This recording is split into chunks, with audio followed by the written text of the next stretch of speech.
할렐루야. 오늘 베드로전서 4장 1절의 말씀에 보면 이렇게 기록하고 있습니다. 우리 함께 합독할까요? 그리스도께서 이미 육체의 고난을 받으셨으니 너희도 같은 마음으로 갑옷을 삼으라. 이는 육체의 고난을 받은 자는 죄를 그쳤음이니. 아멘. 너희도 같은 마음으로 갑옷을 삼으라 라고 기록하고 있습니다. 일단 갑옷이라는 것은 평상시에 입는 옷은 분명히 아니겠죠. 분명 전쟁할 때 입는 전투복을 이야기하는데 왜 우리에게 갑옷을 삼으라고 하는 것일까? 갑옷이라 하면 분명 전쟁이나 싸움을 위해 입는 옷이라면 갑옷을 입으라는 것은 필시 우리가 전쟁 중임을 우리에게 말씀해 주고 계십니다.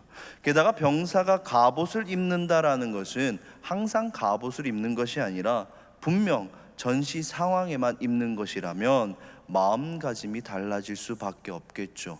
우리 삶의 태도가 분명히 달라질 것입니다. 그래서 전쟁이나 싸움이라는 것은 힘만 가지고 하는 것은 아닌 것을 이 전쟁의 역사를 들여다보면 잘 알 수 있습니다. 무엇보다 전쟁에 임하는 그 개개인의 마음의 태도가 어떠하냐에 따라 그 승패가, 전쟁에 임하는 태도에 따라서 그 승패가 판가름되어지는 것을 우리는 참 많이 보게 되어집니다. 우리나라의 국기라고 하는 태권도들 다 아시리라 생각이 되어집니다. 올림픽 효자 종목으로 금메달 소식을 참 우리에게 많이 던져주는 종목이긴 한데, 이 태권도를 할 때 유심히 한번 살펴보시기 바랍니다. 경기를 시작함에 있어서 모든 종목이 그러하지만 특별히 태권도 같은 경우는 상호 간에 인사를 할 때 절대로 그 시선을 바닥에 떨어뜨리지 않습니다. 인사를 할 때조차도 상대방의 눈과 상대방의 몸을 전체를 쳐다보면서 인사를 합니다. 왜냐하면 그 눈을 깜빡 다른 곳에 시선을 돌리는 사이에 휘슬이 울리면 벌써 와서 한 대 맞거든요. 굉장히 빠릅니다. 우리가 보기에는 그렇게 늦게 차는 것 같고 그런데 사실 그 경기장에 들어선 그 선수들의 입장에서는 그 발차기 한 방이 1초도 채 되지 않습니다. 굉장히 빠른 그 모든 것들을 대비하기 위해서 인사할 때부터 벌써 그 태도가 다름을 그 인사의 모습 속에서 발견할 수 있습니다. 오늘 여기 갑옷을 삼으라는 개념 또한 다시 말하면 태도를 가지라는 것입니다. 왜요? 지금 이 베드로전서의 기록 목적이 무엇인가? 이미 앞선 1장을 통해서 말씀드렸지만 고난의 때에, 말세의 때에 우리 성도가 어떻게 살아야 할지에 대해서 권면하는 책이기 때문에 특별히 더 이 갑옷을 삼으라는 개념은 우리에게 중요합니다. 태도를 가져라. 그런데 누구와 같은 태도를 가져야 하는가? 그리스도와 같은 태도를 가져라 라는 것입니다. 그렇다면 그리스도와 같은 이 태도를 가진다라는 것은 어떤 의미일까? 1절에서 그리스도께서 이미 육체의 고난을 받으셨으니 라는 말은 앞선 이 베드로전서의 기록 목적을 통해 보면 조금 더 큰 힌트를 얻을 수 있습니다. 그래서 1장 5절의 말씀에 보면 이렇게 기록하고 있어요. 너희는 말세에 나타내기로 예비하신 구원을 얻기 위하여 믿음으로 말미암아.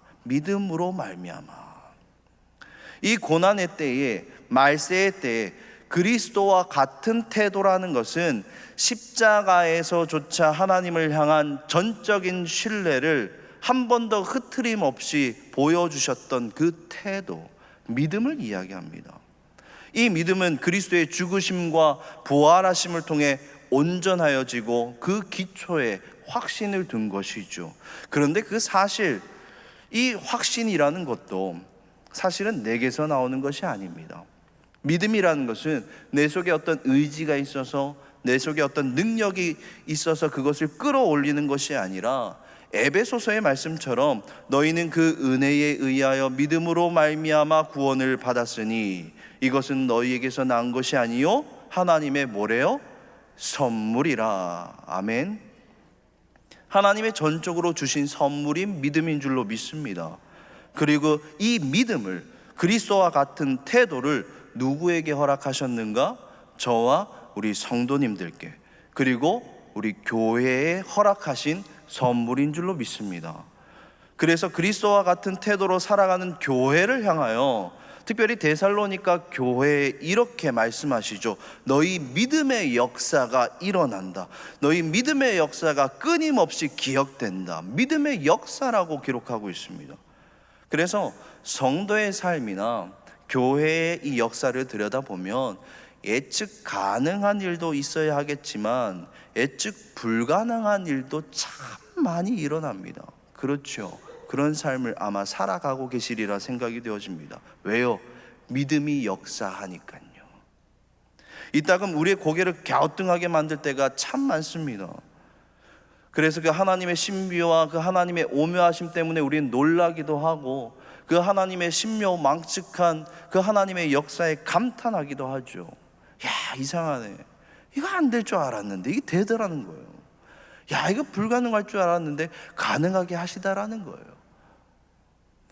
오늘도 우리 성도님들의 일상 속에 이러한 이상한 일들이 좋은 이상한 일입니다. 믿음의 역사가 많이 경험되어지길 주님의 이름으로 축복합니다. 그래서요, 예수 믿는 삶은요 신나는 겁니다. 별로 안 신나는 얼굴이신데 예수 믿는 삶은 굉장히 신이 납니다. 비록 고난의 때를 살아갈지언정 너무너무 기대가 되는 삶이 바로 신자의 삶이요 교회의 역사라는 것입니다. 나는 비록 가진 것도 없고 실력도 좀 모자라고 준비도 너무 잘 안 된 것 같은데 우리 하나님 주신 믿음이라는 선물 가지고 살아갈 때 이 사람 저 사람 만나고 일에 부딪혀도 보고 고생도 하고 고민도 하고 스트레스도 받지만 이상한 일이 생기다라는 것이에요. 무엇 때문에? 무엇으로 말미암아? 믿음으로 말미암아. 로마서에도 기록되기를 오직 의인은 무엇으로? 믿음으로 말미암아 살리라. 믿음으로 살아가는 겁니다. 의인이라는 것은 내가 도덕적으로 윤리적으로 깨끗하고 완벽한 상태를 말하는 것이 아닙니다. 하나님의 택한 백성을 향하여 하나님의 자녀를 향하여 의인이라 말씀하시고 그 의인은 무엇으로 말미암아 산다? 믿음으로 말미암아 사는 것입니다. 그것이 우리 그리스도인들이 받은 삶의 태도인 줄로 믿습니다. 그러한 갑옷을 우리가 입노라면 2절 말씀을 함께 합독할까요? 2절 말씀입니다. 시작. 그 후로는 다시 사람의 정욕을 따르지 않고 하나님의 뜻을 따라 육체의 남은 때를 살게 하려 함이라. 아멘. 하나님의 뜻을 따라, 사람의 정욕을 따르는 것이 아니라 하나님의 뜻을 따라 사는 삶, 정확히 두 개의 삶이 나누어져 있습니다. 지난주일 담임 목사님의 그 말씀 기억나시죠? 제목이 무엇이었습니까? 신자다워라. 하나님의 뜻을 따라 살아가는 신자의 삶을 우리는 살아가는 것입니다. 이 삶을 누가 가장 잘 보여주셨습니까? 예수님이시죠. 예수님 이 땅에 사람의 몸을 입고 오셔서 스스로를 제한하십니다. 그래서 우리 인간이 가지고 있는 모든 연약함을 다 다 입으셨습니다. 배도 고프시고 눈물도 흘리시고 아파하시고 그러면서 점점 더 계획이 다가와요. 그 고난의 쓴 잔, 죽음의 쓴 잔을 마실 시간이 다가오는데 마지막 날 밤 그 아픔을 가지고 겟세마네 동산에 올라가시죠.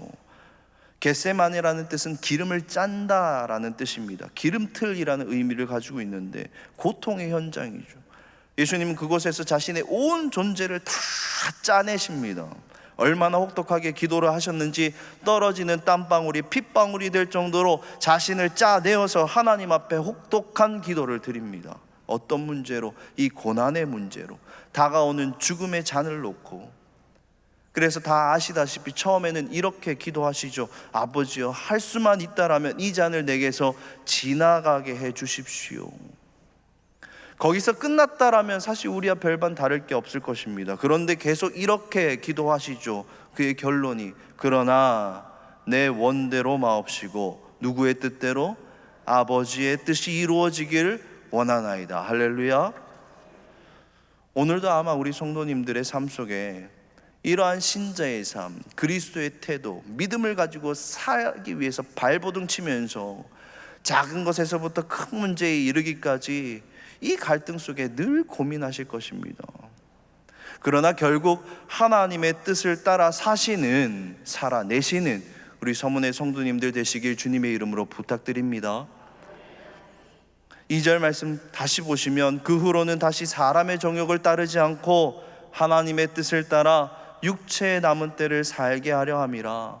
육체의 남은 때, 주님 다시 오실 때까지 이 고난의 때를 살아감에 있어서 여러 시련들이 우리 앞에 있겠지만, 우리 삶에서 일어나는 육체의 정욕과 하나님의 뜻 사이에서 갈등하는 이 고난, 분명히 쉬운 일만은 아니겠지요.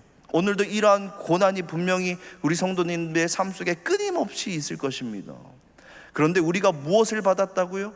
갑옷을 받았다고요. 그리스도의 태도를 받았다라는 것입니다. 믿음을 받았다라는 것입니다. 이 믿음을 통하여서 어떻게 살아야 하는 것인가? 하나님의 뜻을 따라 살아야 한다라는 것입니다. 주님 다시 오실 때까지. 때로는 우리가 이 과정에서 너무 힘들어서 지쳐버릴 때가 있지요. 포기하고 싶을 때가 있습니다. 왜 없겠습니까? 내려놓고 싶을 때가 얼마나 많은지 모릅니다. 그런데 우리 주님은 잘 기억하십시오. 포기라는 단어를 절대 모르시는 분이세요. 언제나 끝장을 보시는 분이 바로 우리 하나님이십니다. 여기서 질문 하나 드릴까요? 그래서 우리 고집이 셀까요? 하나님 고집이 셀까요? 이 묻는 게 바보죠, 그죠? 하나님 고집이 당연히 셉니다. 무조건 세요. 고집 센 사람이 무조건 이긴다 그러는데, 하나님의 고집은요, 역사를 뛰어넘는 고집이십니다. 그분 별명이요, 그래서 영원하신 하나님이세요.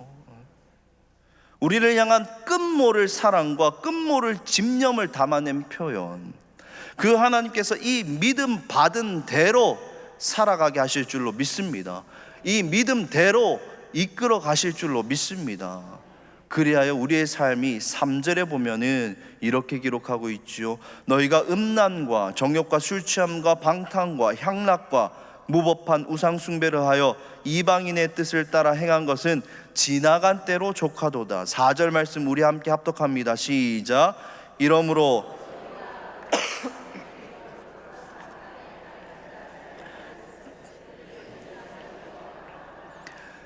그들이 이상히 여겨 비방하나. 이 산 넘어 산인가요? 이 내면의 갈등, 이 육신의 정욕과 하나님의 뜻 사이에서 끊임없이 이 내면의 갈등이 그렇게 많은데, 그 갈등을 넘어서서 이제 믿음대로 살아내고자 하니, 그리고 살아가고자 하니 완전 이건 산 넘어 산입니다.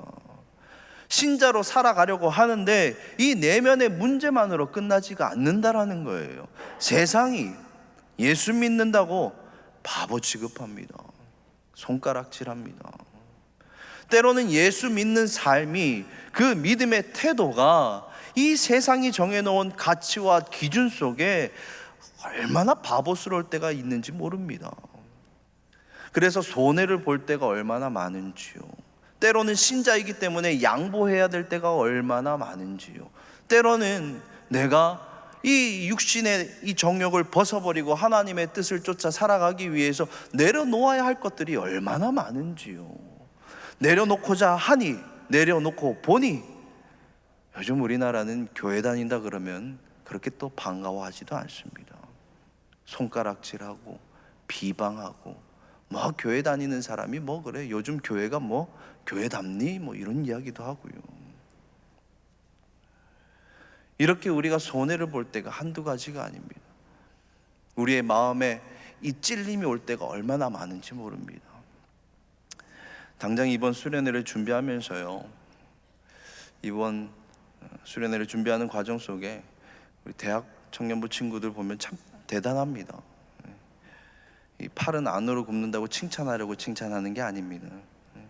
만나면 격려 좀 해주시기 부탁드립니다. 이 다다음 주가 수련회인데 당장 이번 주부터 2주간 이 아침 6시마다 이 특별 아침 기도회 하자고, 이 제가 제안한 거 아니에요. 수련회를 사모하는 마음으로 이 친구들이 하자고 했는데, 제가 목사인데 안 된다고 할 수는 없잖아요. 2주 너무 길다, 한 주만 하자, 그럴 수 없잖아요. 그래서 2주 쭉 가는 겁니다. 근데 자세히 생각을 해보면 방학이라 이 친구들 좀 더 자고 싶을 터인데, 게다가 직장인이면 출근하기 전에 조금이라도 더 단잠을 취하고 그렇게 출근하는 게 더 좋을 터인데 참 아침 6시마다 잘들 나오고 있습니다.